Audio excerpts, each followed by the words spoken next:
মাত্র ৮ মাসের সংসার, অথচ সেই সংসারই কেড়ে নিল তরুণী রিয়া মনির জীবন।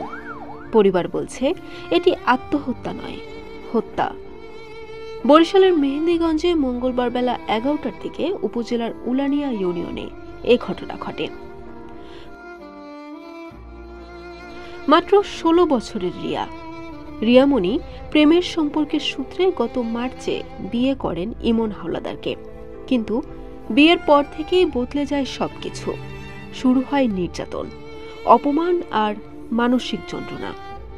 গত শুক্রবার মারা যান রিয়ার নানি। শেষবারের মতো নানির মুখ দেখতেও দেওয়া হয়নি তাকে। তবুও নিজের আবেগ সামলাতে না পেরে চুপি চুপি রওনা দেন নানির বাড়ি। কিন্তু মেহেন্দিগঞ্জ লঞ্চঘাট থেকে শ্বশুরবাড়ির লোকজন জোর করে ফিরিয়ে নিয়ে যায় তাকে। পরদিন সকাল ১১টার দিকে স্বামী ইমন ফোনে রিয়া মনির বাবাকে জানায় রিয়া গলায় ফাঁস দিয়েছেন। কিছুক্ষণ পর আবার ফোন করে জানানো হয় রিয়া মারা গেছে। বাবা রায়হান মণ্ডল ছুটে যান বরিশাল শেরে বাংলা মেডিকেল কলেজ হাসপাতালে।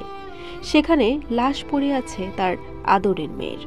কিন্তু শ্বশুরবাড়ির কেউ নেই, সবাই গা ঢাকা দিয়েছে। রায়হান মণ্ডলের বিশ্বাস তার মেয়েকে হত্যা করা হয়েছে। তার কান্নায় ভেসে গেছে মর্গের আঙিনা। তিনি শুধু একটি কথাই বলেছেন, আমি আমার মেয়ের সুষ্ঠু বিচার চাই।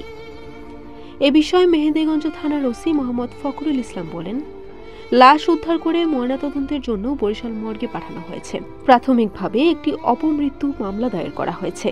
রিপোর্ট পেলে মৃত্যুর প্রকৃত কারণ জানা যাবে। বরিশাল.নিউজ।